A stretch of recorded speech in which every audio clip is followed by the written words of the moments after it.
Estamos de vuelta a la última sección de Noticias Infraganti y tenemos que recordarles que la pandemia del COVID-19 ha ocasionado interrupciones importantes en la vida de todas las personas que hemos transitado por esta experiencia durante los últimos 2 años. Pero específicamente hablemos de la niñez, de las y los jóvenes, que se vieron afectados profundamente por estos cambios, porque 2 años cuando eres un adulto es totalmente distinto cómo pasa el tiempo y la magnificación de los eventos que cuando somos jóvenes o cuando somos niños, claramente. Y el regreso a clases presenciales también puede implicar ciertos cambios, sobre todo en la salud mental de la niñez y la juventud.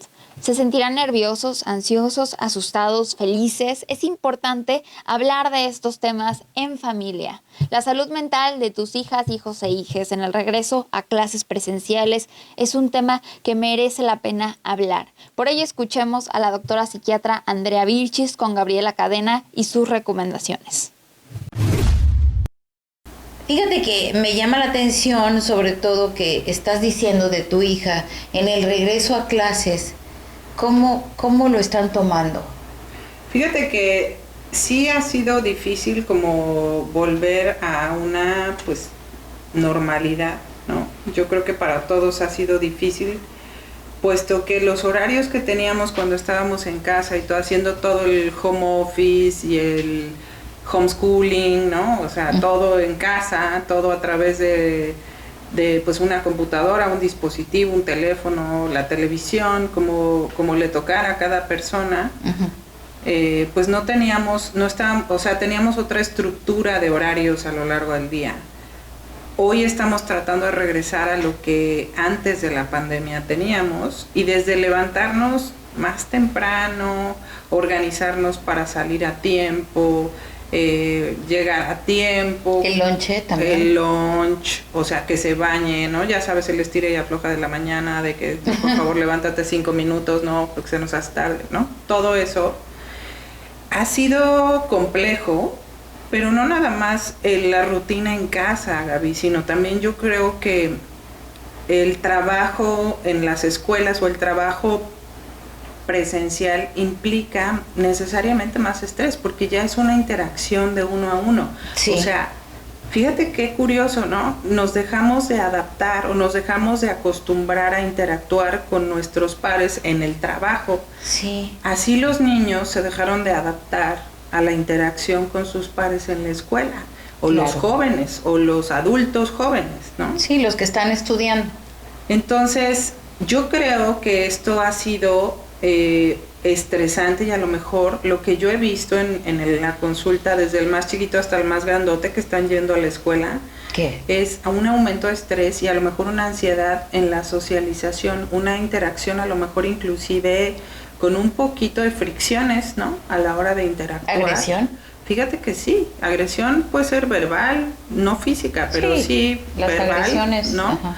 O a lo mejor una agresión pasiva, ¿no? De como te ignoro, como no te hago caso, como este tipo de situaciones que de pronto pueden ser muy estresantes para los chavos, ¿no? Para los niños, para los jóvenes. Sí.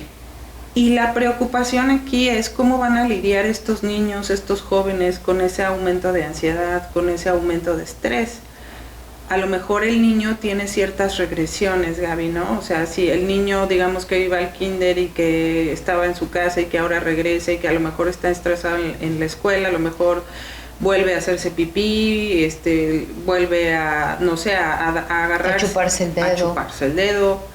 Los niños en las primarias a lo mejor se muerden las uñas, ¿no? A lo mejor les da como algún tipo de angustia. El problema es que si hay adultos que no conocen los datos de ansiedad, ¿tú crees que un niño los va a conocer? No, definitivamente no. Yo creo que aquí lo que tenemos que dar prioridad es a la parte emocional de los niños y los jóvenes, ¿no? Si nosotros nos estamos dando cuenta que de pronto puede ser como esta situación de mucho reto, pues a lo mejor, como tú dices, es como bajarle como 2 rayitas. Finalmente todo el mundo, ahora sí que todo el mundo tiene un retraso en esa parte. No creo que haya países que de verdad están cumpliendo con todos los programas académicos tal cual, ¿no? Yo creo que todos tenemos algún retraso en esta situación académica, Y aquí lo que inclusive la UNESCO pidió a las escuelas en todo el mundo que por favor se fijaran a la hora de que regresaran los chavos a la escuela, justamente lo primero que tendrían que hacer es esta parte emocional, ¿no? Ver cómo están. ¿Cómo están? ¿Cómo están? Porque no nada más los chavos traen esta ansiedad por este retraso, sino también tenemos que considerar lo que pasó en casa durante estos 2 años. O sea, hubo violencias, hubo agresiones, hubo papás que se divorciaron, hubo papás que perdieron el trabajo, hubo familias que perdieron familiares y no fue una pérdida, ¿no? Hay familias que perdieron muchos miembros. Muchos, sí, claro.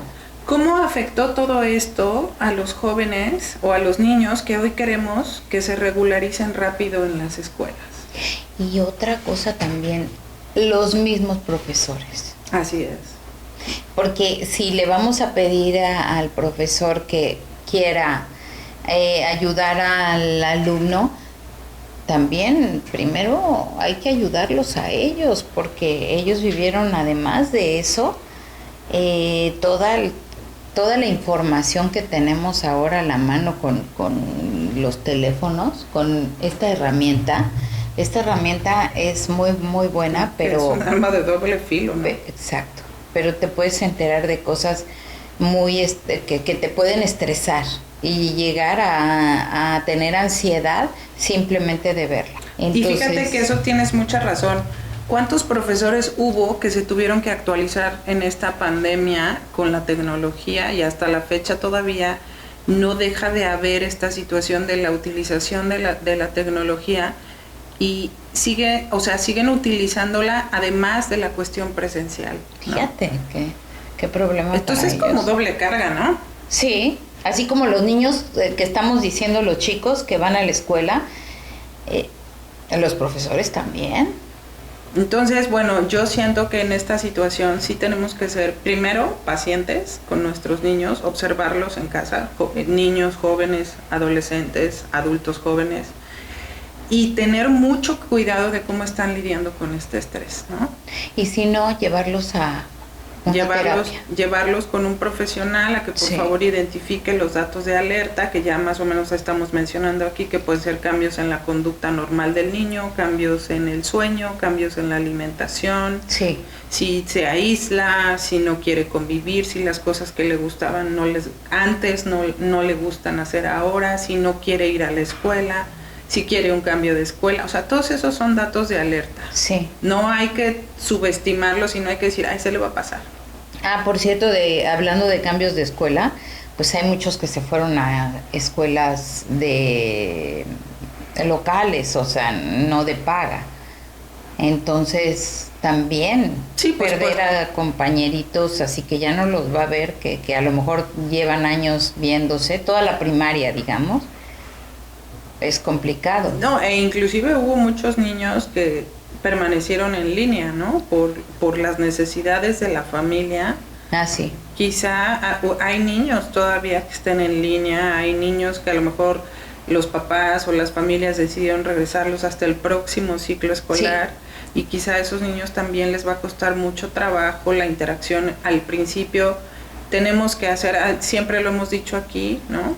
Ahí tenemos que hacer comunidad. La responsabilidad de los niños, de los jóvenes, de los adolescentes no es nada más de los papás. No. Es de todos nosotros. Tenemos que cuidar a nuestros niños, tenemos que cuidar a nuestros jóvenes y tenemos que estar atentos, ¿no? Eso es lo principal, pero ¿sabes? No sé si te pasaba que cuando pasabas de secundaria, o de primaria a secundaria, era como muy emocionante, muy así de que, qué nervios, porque ya voy a estar con otros grupos y me voy a tener que cambiar de salón a otra materia. Bueno, imagínate que si a nosotros nos pasaba eso, imagínate a ellos estando en otra escuela. Sí es como un shock un poquito. Y bueno, tenemos que considerar que específicamente aquí en Cancún, por ejemplo, somos un estado que venimos de muchos lugares, de muchos países. Sí. Somos un estado multicultural, que tenemos muchas culturas en una sola, o sea, simplemente yo doy clases a los chavos de la náhuac y ahí vienen, de Sudamérica vienen muchos chavos a estudiar acá en Cancún, ¿no?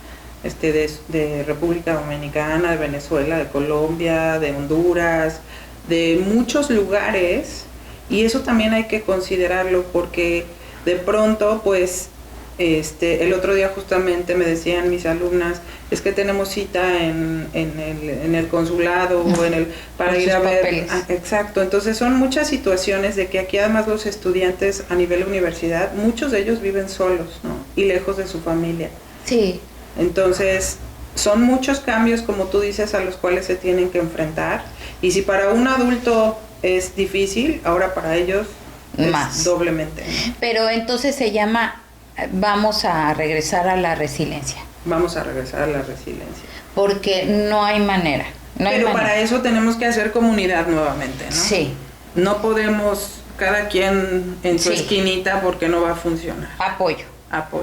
Hablar. ¿Qué tienes? ¿Qué te pasa?